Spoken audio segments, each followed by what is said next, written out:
Well, how is everybody doing tonight?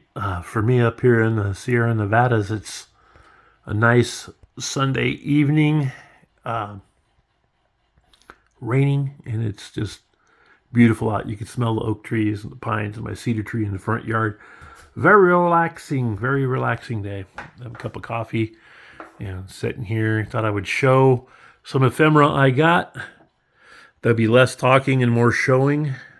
If anybody has any questions about anything, you can contact me after, but let's look at them a little bit closer, one item at a time.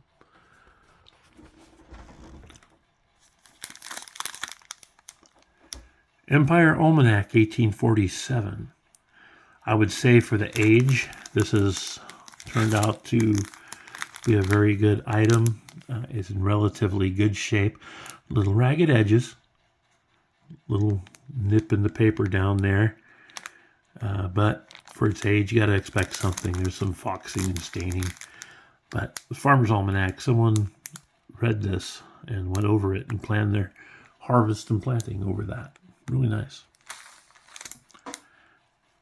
This is 1952 Airman's Handbook. This would teach an airman basic military courtesies, maybe about some, looks like parachute jumping out of a plane, out of a cockpit.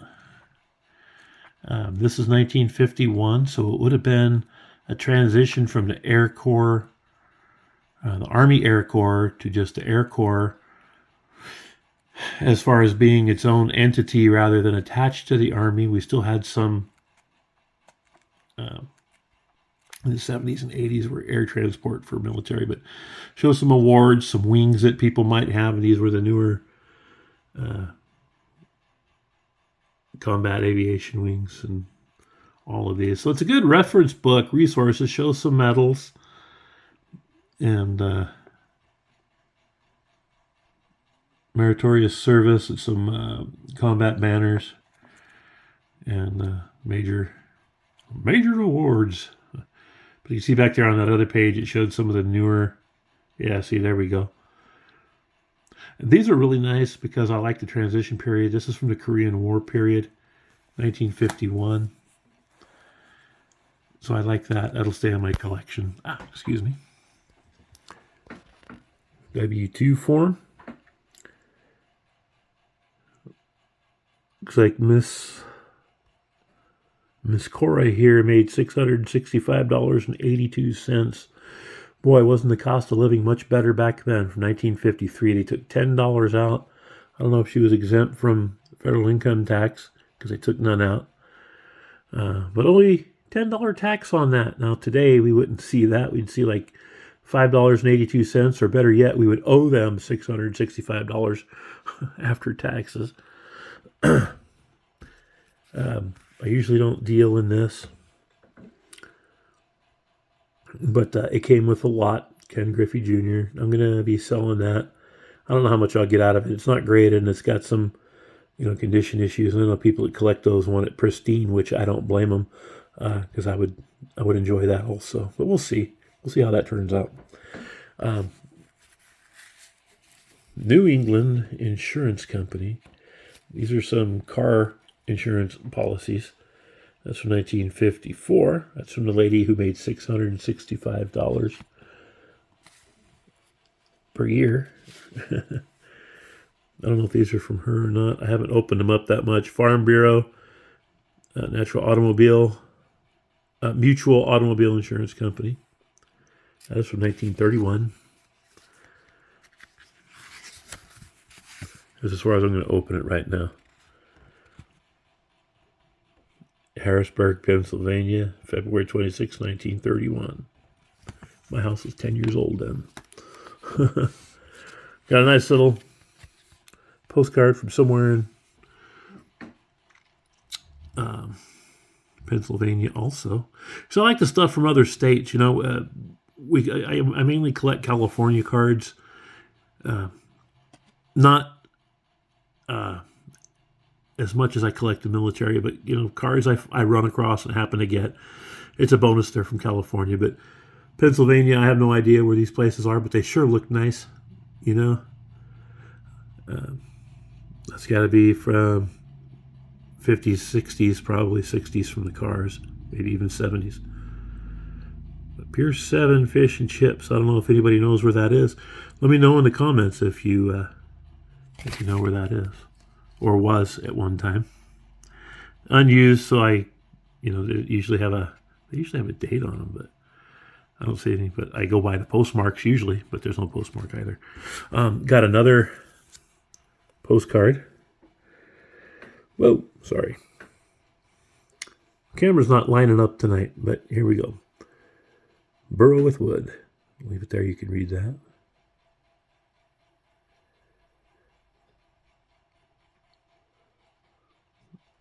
This is cool. It's got one little spot right there. It's no big deal. I'll put these in a sleeve like the almanac, and I'll probably take those to some shows when we start going in the summertime. My back should be semi-healed then, or healed enough to just go do a show. And yeah, I think I showed that already. I'm going to start stacking stuff up and getting it out of the way, just so I won't go over the same things 2 or 3 times. Ken Griffy Jr. card weather. I don't know if you saw that or not. I'm going to be putting that up for sale. It came with a lot. Got a couple maps. Well, I got like 4 maps total. I believe there are 4 maps total in this. But these were the 2 that I liked the best. And I know somebody who collects Atlantic City items when they're not related to the casinos, just back this Atlantic City without the casinos. So here's one that shows auto route shortcut from Lancaster, Reading, and the west to Atlantic City, and the New Jersey shoreline or shore resorts. Sorry, adding words to it. Across the Delaware of Chester, Pennsylvania. Doesn't have who it was distributed by, so it was just a general map you can just pick up probably at different places along the way. Strip maps inside. But there you go. You can catch a ferry for 50 cents. Map of Chester.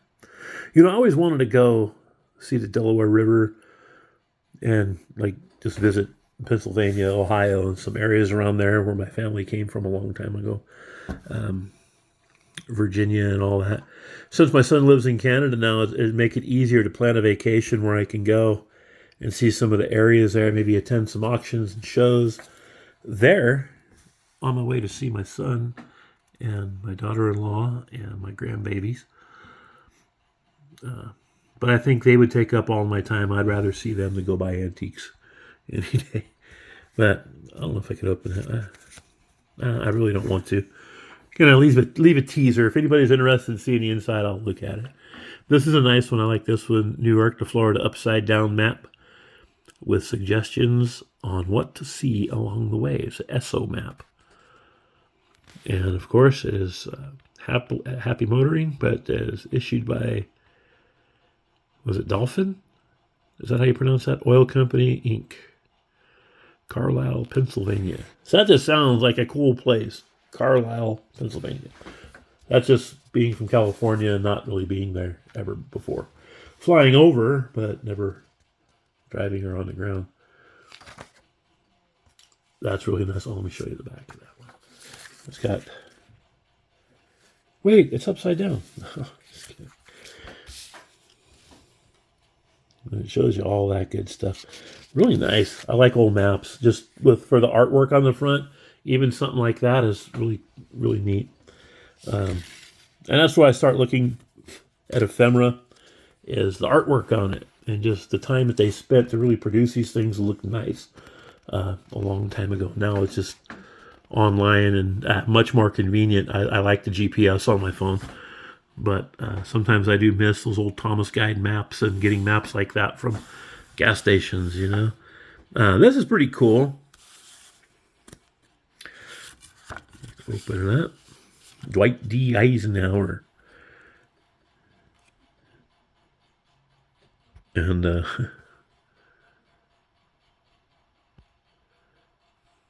her. But it's from the 1956 Republican Roundup. It's got a little ink mark on there. Looks to have been from a fountain pen. I'll see if I can maybe get that off. I don't know if I'm going to go that far with it. But Republican Finance Committee of Pennsylvania. Really nice. I'm not a fan of Eisenhower. That's just my own preferences. Next we have a war ration book, and people tend to go nuts over these and start throwing cash everywhere. Whoa, war ration book, whoa, war, paper, whoa. But it's just a ration book. They're pretty common. They're neat to see where they come from and some people. And it has a few of the stamps inside here. Just pardon my large hand here. But, it has about 3 pages, not full pages, but they're really neat. Think about how they traded these during the war. Everything was rationed. They're nice. I have some family ones from my grandmother's side. They had them in Oklahoma and things that were really nice. But I like this one too. This will be 1800s as well, early 1900s. It's seen better days, so it's going to go in a frame with 2-sided glass on it. It's got some marks and stuff on there. Sorry about that piece there, but it's got some chipped edges and things like it. See, stuff like this I don't care about because I like the artistry on it. I don't care that it's old. This has no business being around right now because of what it was. Now, a lot of people in the 1900s, after these had passed from being handed out, used to do kind of like scrapbooking we have now. I have lots of old scrapbooks they would have just like the girl and baby, out there in this whole picture and just glued in a scrapbook. But this is from the Wolson, Spice Company, Midsummer Greeting. Who uses midsummer anymore? But this is for Lion Coffee. Now up on my shelf to my left here, I'm not going to pan over there, but I have a bunch of coffee-related tins, cans, and paper advertisements. But I like that. I don't have one of these, and it doesn't matter to me that it's messed up. It's just going to get preserved. If I ever find a better one, then that's going to be great. I doubt that I'm going to find one, though. Lion is a king of coffees. I bet it was. I'd like to... Nah, never mind. Takes too much time. Let me show you these. I'm saving some really good ones for last here. And then we have Sportsman's Maps of Pennsylvania, 2 of them. One for 1952. It was 15 cents, man. I wonder if that would have been a lot. This one, that was $1. $1 for a map. That would have been a little bit of pocket change there. Back in the 50s. Wouldn't you have to work 3 hours for a couple bucks? The way things are. Anyway, it's too much to unfold, but not that I'm trying to hold back from anybody, but I don't know. Tell me how many people get to 1338 and I'll open these up and show you. Got those. Now, these are the cool ones. I think I'm going to do a separate video on these. I'll just show you the fronts as a teaser. Look for the second video on just these. These are nice. I like them. I'm keeping them. So, with that said, go ahead and take a look. I hope everybody's Christmas went well, and I hope their New Year will go well too. Stay safe celebrating, and reach out and tell somebody in 2024 you love them and you're thinking about them. Make them feel good, and then do it again in the new year. Thanks. Have a great evening, and take a look at my next video of just these.